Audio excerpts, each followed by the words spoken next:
नमस्कार मंडळी.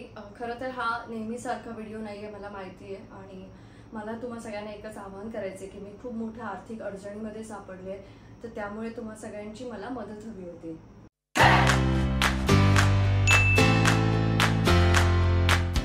मी असं ठरवलं होतं की याबद्दल मी बोलणार नाही, पण आज मला बोलावं लागतंय. म्हणजे मी आता ही ज्या पद्धतीने आर्थिक मदत मागते तशी खरं तर मी मागितली नाही पाहिजे, पण माझ्याकडे काहीच पर्याय उरलेला नाही आणि त्यामुळे मी तुम्हा सगळ्यांना आवाहन करते. असं जर मी आवाहन कधी केलं तर तुमच्यापैकी कोणी मला पैसे देणार आहात का? नाही ना. म्हणजे आता मला एवढी गॅरंटी आहे की ही जी क्लिपची सुरुवात जी मी केली आहे ती क्लिपची सुरुवात घेऊन कितीतरी जण त्याचे कट टाकून काहीतरी व्हिडिओ बनवणार. म्हणजे अगदी मी गाडी विकली यानंतर पण व्हिडिओ झाले की परवडत नव्हतं म्हणून कोकण हार्टेड गर्लने गाडी विकली, लग्नाच्या खर्चासाठी कोकण हार्टेड गर्लने गाडी विकली, हप्ते परवडत नव्हते म्हणून कोकण हार्टेड गर्लने गाडी विकली. गाडीवरती माझ्या काही हप्ता नव्हता, माझी गाडी क्लिअर होती, काही टेन्शन घेऊ नका, बाकीचं भाव मी नंतर फोडतोय. पण ह्या सगळ्या गोष्टीवरती आज मी बोलते. याचं कारण म्हणजे एकतर मी कोणतंही बेटिंग ॲप प्रमोट करत नाही.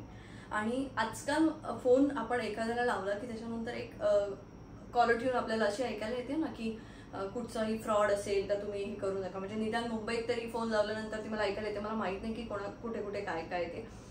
सो त्याचं कारण म्हणजे की फ्रॉड्स वाढत चालले. सडन तुम्हाला फोन येतात, तुम्ही कुठेतरी काहीतरी OTP शेअर करता किंवा काय तुमचे काहीतरी अशी पॉलिसी आहे का वगैरे असं सांगितलं जातं आणि त्यानंतर तुमच्या बँक अकाउंटमधनं वगैरे पैसे कट होत आहेत. याबद्दल जेवढे लोक सोशल मीडिया वापरतात, म्हणजे अगदी तरुण मुलं जी सोशल मीडिया वापरतात त्यांनी आपल्या आईवडिलांना सांगणं फार गरजेचं आहे. कारण अशी कोणती तरी पॉलिसी सांगितली जाते आणि ॲड्रेस सुद्धा अगदी परफेक्ट सांगितला जातो, त्यावरून आपला विश्वास बसतो की कदाचित असू शकते एखादी पॉलिसी मी काढली असेल, मी विसरले असेल, असंही होऊ शकतं. तर कृपया आईवडिलांनी आपल्या मुलांशी डिस्कस करून किंवा मुलांनी आपल्या आईवडिलांशी डिस्कस केल्याशिवाय असे काही त्यांना OTP वगैरे शेअर करू नका. ही झाली एक गोष्ट. दुसरी गोष्ट, आर्थिक अडचणीबद्दल जी मी सुरुवात केली त्याचं कारण म्हणजे मला कितीतरी असे मेल आलेले आहेत, कितीतरी मुलं मेसेजेस करतायत, त्यात काही जण अगदी इरिटेट करतायत. म्हणजे या लेवलला इरिटेट केलेलं आहे माझ्या मॅनेजरला की एवढ्या लेवलपर्यंत त्याला हैराण केलं गेलंय की जर ही मदत करत नाही तर ही कोकण हार्टेड गर्ल कसली. बरं, ही मदत कसली हवी आहे? तर 80,000 रुपयांची मदत हवी आहे. आणि हे 80,000 रुपये कसले तर बेटिंग ॲपमध्ये त्या व्यक्तीने पैसे घालवलेले आहेत आणि त्यासाठी तिला कोकण हार्टेड गर्लकडनं पैसे हवेत त्या व्यक्तीला. तर मला एक कळत नाही, एक तर 80,000 रुपये माझ्याकडे काही झाड तर नाही आहे की 80,000 रुपये मी सरळ त्या झाडावरनं काढून घे तुला 80,000 म्हणून देईन. ह्या गोष्टी एवढ्या सोप्या नाही आहेत. मी कोणतंही बेटिंग ॲप किंवा कोणतंही ॲप प्रमोट करत नाही, पण एक सांगते की काही ॲप्स जे आहेत बेटिंगचे किंवा काय जे तुम्ही मोठमोठे ॲक्टर्स त्यांना प्रमोट करताना बघतात, ते काही गोष्टी लिगल असल्यामुळे ते लोक प्रमोट करतायत. आता मला एक सांगा की दारू पिणं वाईट आहे असं कित्येक आई वडिलांचं मत आहे, पण दारू बंद झाली आहे का? दारू बाहेर विकली जाते, पण आपल्या मुलांनी ती प्यावी की नाही प्यावी हे त्या मुलांचा प्रश्न आहे आणि त्या आई वडिलांनी त्यांच्यावरती लावायचे रेस्ट्रिक्शन्स याचा प्रश्न आहे. हा प्रत्येकाचा एक वैयक्तिक प्रश्न असतो की कुठे काय करावं. बेटिंग ॲप असणं चुकीचं नाहीये, ते आहे. सगळ्या वाईट गोष्टी जगामध्ये आहेत, पण आपण तिथपर्यंत जायचं की नाही जायचं हा प्रत्येकाचा प्रश्न आहे. त्यामध्ये तुम्ही पैसे इन्व्हेस्ट करता, त्याचं गणित कसं चालतं तेही मी तुम्हाला सांगते. सुरुवातीला जेव्हा तुम्ही पैसे इन्व्हेस्ट करता तेव्हा तुम्हाला खूप चांगल्या पद्धतीने रिटर्न दिला जातो. जेव्हा तुम्हाला असं वाटतं की चला मी 100 रुपये इन्व्हेस्ट केले, मला 200 मिळाले, अरे यार शेट, मी 500 इन्व्हेस्ट केले असते तर मला 1000 मिळाले असते, कारण दुप्पट मिळाले. पण ठीक आहे, मी जास्त नाही, मी आता 200 टाकते. 200 इन्व्हेस्ट केले, तुम्हाला 400 मिळाले, अरे प्रत्येक वेळेला दुप्पट मिळत आहेत, म्हणजे माझं लक चांगलं आहे. मी 500 टाकून बघते, 500 टाकले, मला 1000 मिळाले. म्हणजे आता मला कळलंय की मला जेवढे पैसे मी टाकते त्याच्या दुपटीने मिळत आहेत. मग मी काय करणार की आता ह्याच्यापेक्षा जास्त पैसे माझ्याकडे नाही आहेत. आता माझ्याकडे आलेले रुपये आहेत 1000. पण आता जर मला मस्त पटकन पैसे कमवायचे असतील तर मी 10,000 टाकते, म्हणजे मला 20,000 मिळतील, फार फार तर 15 मिळतील, पण काहीतरी मिळेल. तर मी एक काम करते, मी माझ्या मित्राकडनं पैसे घेते. मग आपण लावतो एखाद्या मित्राला किंवा मैत्रिणीला फोन, थोडे पैसे आहेत का, अर्जंट थोडी गरज होती. मित्राकडनं पैसे घेतले, ते पैसे लावले, समज ते 10,000चे 20,000 पण मिळाले. मग आपण अजून खुश होतो, त्याला 10,000ही रिटर्न करतो, नंतर परत दुसऱ्या मित्राकडनं घेतो. असे करून जेव्हा तुम्ही एक मोठी अमाऊंट लावता, तुमच्या त्या लेवल्स चेक केल्या जातात की तुम्ही 100 लावले, 200 लावले, 400 लावले, त्या ह्याने तुम्हाला तिथे मस्त वेगळ्या वेगळ्या ऑफर्स दिल्या जातात. आणि जेव्हा तुम्ही मोठी अमाऊंट लावता त्यानंतर तुम्हाला काही मिळत नाही, हाताला 0 रुपये मिळतात. आणि तेव्हा तुम्ही कर्जबाजारी झालेले असता. तेव्हा तुम्हाला मग गरज वाटते की आता मी संपले, आता मी काय करायचं, आता यापुढे मी हे कधीच करणार नाही, पण आता माझे हे पैसे कोणीतरी भरून द्या. कोणीतरी हे पैसे का भरेल? मी हे पैसे का भरेल? जगात आपल्या आजूबाजूला असे कितीतरी लोक आहेत जे खरंच कष्ट करतायत, ज्यांना खरंच पैशांची गरज आहे, ज्यांना मदतीची गरज आहे पुढे जाण्यासाठी, काहीतरी त्यांचा व्यवसाय करण्यासाठी किंवा काय करण्यासाठी. त्यांच्याकडे एकदा बघा. म्हणजे बरेच असे बेटिंग ॲपमध्ये आपण केसेस बघू शकतो. गेल्या वर्षी मला आठवतं की मी एक केस वाचली होती की एका लहान मुलाने कुठच्या तरी ॲपमध्ये पैसे केले होते, आईवडिलांचे इन्व्हेस्ट, आणि त्याच्यात तो लॉस झाला होता. मग त्याला आता वाटलं की आईवडील आपल्याला मारतील म्हणून त्याने सुसाईड केलं. आपल्या एकुलत्या एक मुलाने सुसाईड केलं. हे ऐकून आईला वाईट वाटलं आणि आईने सुसाईड केलं.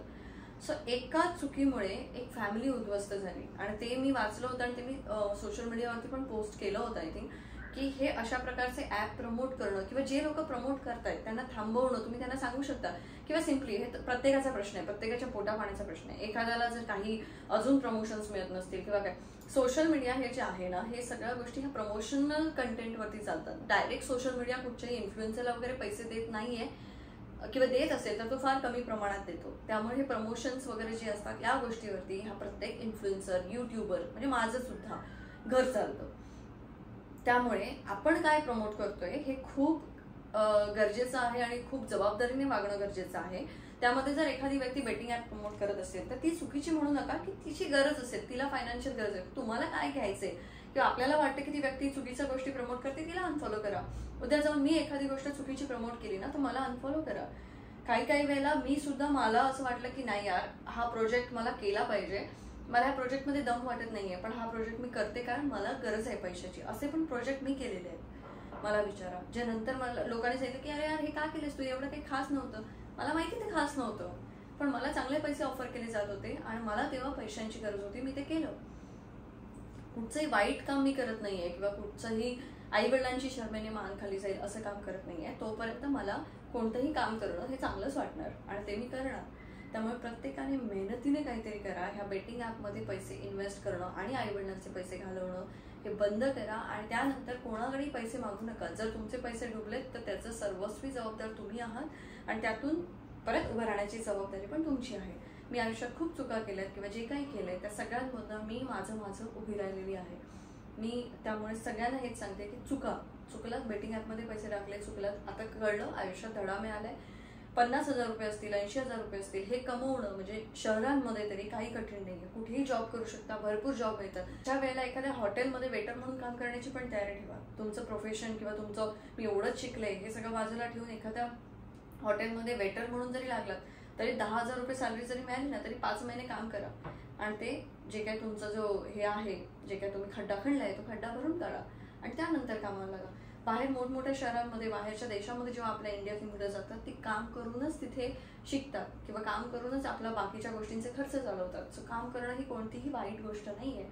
त्यामुळे अशा गोष्टींमध्ये पैसे गेलेले असताना निदान माझ्याकडनं किंवा माझ्या मॅनेजरला हैराण करून पैशाची अपेक्षा करू नका. आणि त्यामध्ये ही कोकण हार्टेड गर्ल आहे, मग कोकणातल्या लोकांना मी असं कोणतंही, मग ते कोकण असू दे, विदर्भ असू दे, मराठवाडा असू दे, तुम्ही जर अशा पद्धतीने पैसे उडवले, जुगारात पैसे उडवले तर तिथे पैशांची मदत करण्यासाठी मी किंवा माझं कोणतंही फाउंडेशन तुम्हाला मदत करणार नाही. तर आज मी ठरवलं होतं आज मी ब्लॉग पोस्ट करणार नाही, पण नंतर मग असा जो त्याला हैराण झालेला जेव्हा मी बघितलं तेव्हा मी विचार केला की नाही, मी याबद्दल बोलते आणि थोडंफार सांगते. कारण सध्या आम्ही सिंधुद्योगच्या एका वेगळ्या कामामध्ये बिझी आहोत आणि त्या सगळ्या गोष्टी, एकदम नवीन गोष्टी, नवीन वर्षात धमाकेदार गोष्टी तुमच्यासमोर सगळ्या येणार आहेत. अगदी 2 महिन्यात, 3 महिन्यात म्हणू शकतो आपण. जानेवारी, फेब्रुवारी, मार्चमध्ये आपण भरपूर काही गोष्टी चेंज करतोय, भरपूर काही गोष्टी नवीन आणतोय. त्या सगळ्या मला तुमच्यासमोर ठेवून यायच्या. त्यामुळे आत्ता जरा व्लॉगमध्ये थोडंसं परत ब्रेक यायला लागलाय, पण मी ट्राय करते की तो ब्रेक न देता तुमच्याशी संवाद हा असाच चालू राहावा आणि तुमच्यासोबत मी बोलत राहीन. तुम्हाला सगळ्या गोष्टी, एक्सपिरियन्स जे माझे आहे ते शेअर करत राहीन. आजच्या ब्लॉगमध्ये एवढंच. आणि जाता जाता एकच सांगेन की सध्या शॉपिंग वगैरे चालू आहे, त्यामुळे त्यामध्ये मी बिझी आणि ते ब्लॉग्ससुद्धा मी पोस्ट करेनच. पण ज्या लोकांनी असे काही ॲप्स डाउनलोड केले असतील तर कृपया करून आपल्या फॅमिलीचा, आपल्या म्हणजे कुटुंबाचा, मित्रमंडळीचा, सगळ्यांचा विचार करता ते ॲप्स डिलीट करा आणि त्यामध्ये पैसे इन्व्हेस्ट करणं टाळा. त्या जागी तुम्ही काही मेहनतीचं काम करू शकता. जसं मी काल सांगितलं की जिथे मी ते आयब्रोजचं करायला गेले होते तिथे तो कोर्स तुम्ही करू शकता. असे काहीतरी वेगळं करण्याचा प्रयत्न करा की नुसतं मी ग्रॅज्युएशन केलं म्हणजे मला जॉब मिळणार आहे असं नाही. आता बरेच कोर्सेस आहेत, बऱ्याच काही बारीक सारी गोष्टी आहेत ज्या तुम्ही लवकर शिकू शकता आणि तुम्ही कमवू शकता. कितीतरी स्त्रिया असं आहे की त्यांचं एक जॉब असतो, लग्न झाल्यानंतर जागा चेंज होते की आपण शहर सोडून दुसऱ्या शहरात जातो, नाईलाज होतो, तो जॉब सोडावा लागतो, मग दुसरा जॉब मिळत नाही. अशा वेळेला जर तुमच्याकडे काहीतरी स्किल असेल, काहीतरी तुमचं स्वतःचा बिझनेस असेल ना, तर तुम्ही बऱ्याच गोष्टी करू शकता. माझ्या लग्नाच्या तयारीसाठी कितीतरी असे छोटे छोटे बिझनेसेस जे आहेत ना, ते आमच्यासोबत जोडले गेलेत आणि मला खरंच खूप कौतुक वाटतं की कितीतरी स्त्रिया घरातून काम करतायत, कितीतरी स्त्रिया काहीतरी नवीन बनवत आहेत. काही वेगळं त्यांचं कन्सेप्ट असं नाही, त्यांना असं नाही की मोठा टर्नओव्हरचा बिझनेस करायचा आहे. काही जण तर स्वतःच्या आनंदासाठी काहीतरी करतायत आणि ज्यातून ते फार फार तर म्हणजे थोडेफार पैसे जरी कमवत असले तरी सुद्धा ते खुश आहेत आणि ते स्वतःचं काहीतरी करतात याचा त्यांना अभिमान आहे आणि त्या स्वाभिमानाने ते काहीतरी करतात. सो बऱ्याच गोष्टी आहेत, या गोष्टींवरती आपण नंतर बोलत राहू, निवांत बोलत राहू. पण मी एकच सांगते की आर्थिकदृष्ट्या जर तुम्ही खचलात, आर्थिकदृष्ट्या जर तुम्ही काही चुका केलात, तर त्या सुधारायची जबाबदारी सुद्धा सर्वस्वी तुमचीच असते. आजच्या ब्लॉगमध्ये एवढंच. आपण भेटूया उद्या रात्री 9 वाजता. Bye bye.